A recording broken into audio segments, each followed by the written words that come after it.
Well, how y'all doing? It's PawPaw again. Lord, you talk about a controversial subject. There ain't no telling how much hate mail I'm going to get on this video right here. But I just got to tell it like I feel it is. Now, there's going to be some people saying that old ignorant, uneducated fool, he don't know what he's talking about and all that. Well, you just keep on believing that, boy. Anyway, I got to tell y'all, I don't feel a bit sorry for them government employees that's got their paychecks delayed. Now, I want to say delayed. There ain't none of them going to miss out on a single dime, okay? And everybody's all up in arms. Oh my God, I don't know how I'm going to pay my bills. And the paycheck they missed was yesterday.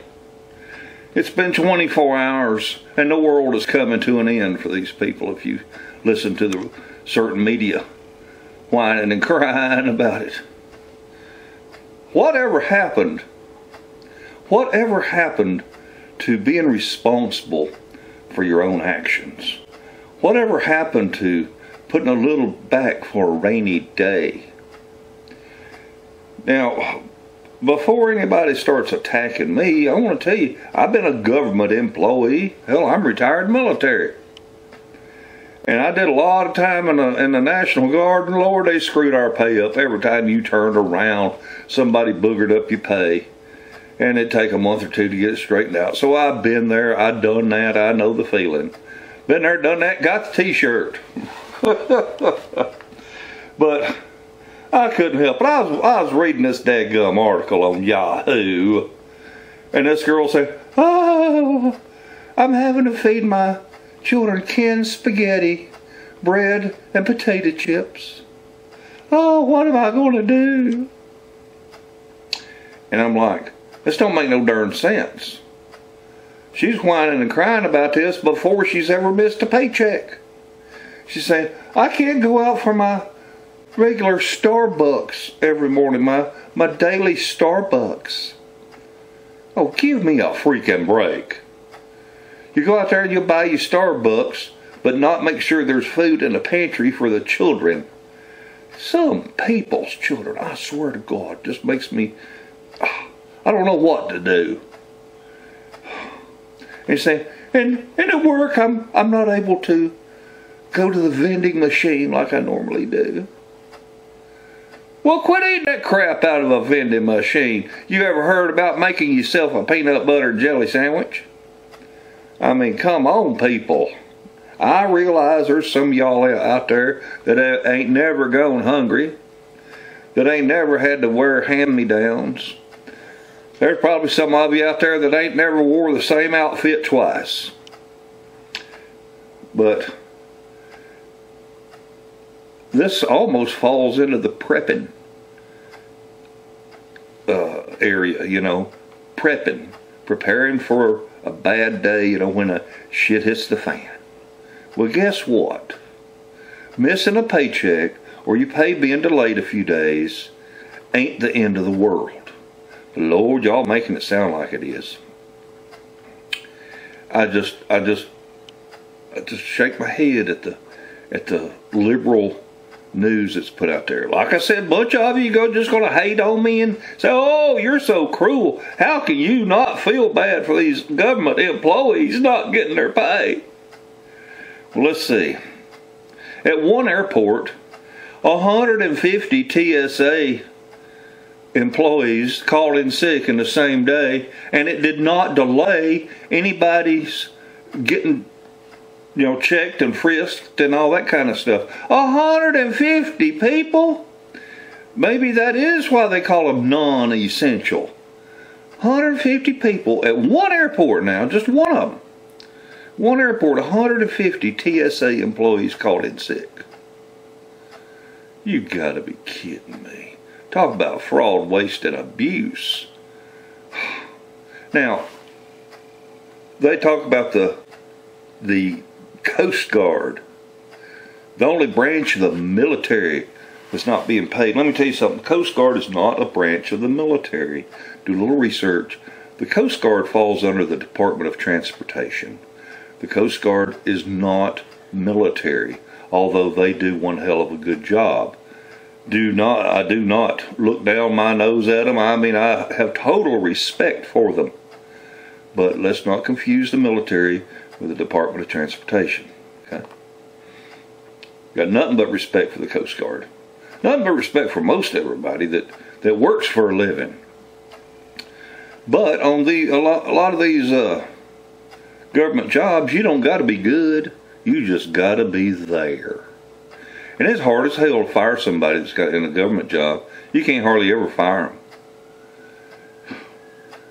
I mean, they got to really screw up bad to ever get wrote up the first time. I mean, you just look at the level of incompetence of so many of these government employees. They get promoted to a level of incompetence. For example, you may have a guy that is awesome at mowing the grass, okay? Or taking out the trash at the national parks. We'll get to that in a minute. He does an outstanding job.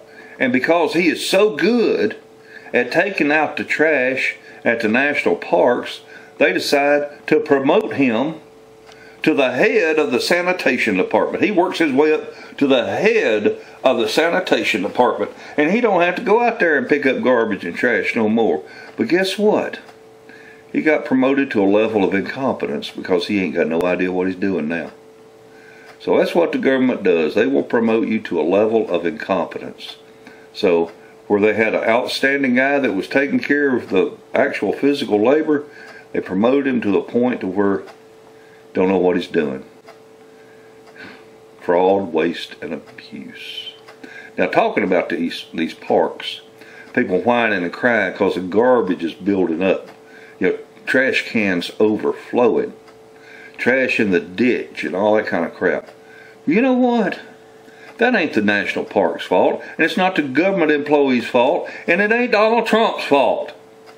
It's the worthless pieces of crap people that have no respect for themselves or other people, and they throw their trash on the ground. I'm just going to throw it right there. That's where the garbage is supposed to be. You brought it with you. Take it back with you.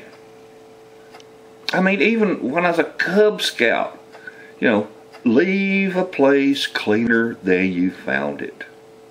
You know, if everybody that went to the national park with their picnic lunch or whatever, their fast food, whenever they got ready to leave, if they'd say, well, here, let me put one item in my McDonald's bag and roll it all up and take it back. You know what? That pile of trash wouldn't be there. But oh no. In the United States, we got people with sense of entitlement and a feeling that, oh no, you got to clean up after me. Oh, come on, people. Quit you damn whining and show a little respect. Would you want somebody throwing their garbage in your front yard? No, you wouldn't. You wouldn't like it at all. Well, why are you throwing that garbage in the front yard of everybody that comes to visit? Because everybody visits that park, they're trying to enjoy nature and the beauty of whatever's going on. And you want to pile trash on it. You ought to be ashamed of yourselves. You just ought to be freaking ashamed of yourselves. Now, like I said, I don't feel sorry for these government workers. Some of them have to work, quote unquote, without pay for the moment. They'll get their back pay, every penny of it. They're not going to lose a dime. They are inconvenienced a little bit. Oh, how am I going to make my mortgage? Let me tell you one darn thing. Having been on the other side of the purchase contract, the financing, I understand how it works. Let me tell you what, that bank does not want your house. All that bank wants is interest. And if you've got good credit, which you ought to have if you got a government job and you got a guaranteed paycheck and you make your payments on time every single time. In other words, if you're a responsible adult, that banker is going to say, oh, don't worry about it. Don't worry about it. We know you're in the midst of all this government shutdown crap. You're going to get your pay, and when you do, come in and make your payment. You know, there'll be a little interest, to be just a little bit more interest for that period of time that you didn't pay on that principal, but it ain't a problem. Don't worry about it. I guarantee it. But those of you that don't know anything about banking don't know what I'm talking about. Okay. So, I reckon the only way to blow up the internet is just to express an opinion on something, and there's mine. So, y'all just come on with your nasty comments. Say nasty, racist things. I ain't talking nothing about race. Is there anything I can do to get called racist today? I don't think so. Oh, I get called so many names. So much hate mail, but that's alright. I love y'all anyway. Everybody that hates on me is helping me because I'm getting another view. Those of you that do like my videos, I appreciate each and every one of you. Make sure you're a subscriber. Make sure you ring that little bell. Y'all have a wonderful day, and a better tomorrow. Bye, everybody. Oh, and happy birthday to Homestead Tessie. I'm not going to tell everybody that she's 49 years old today. Happy birthday, Tessie.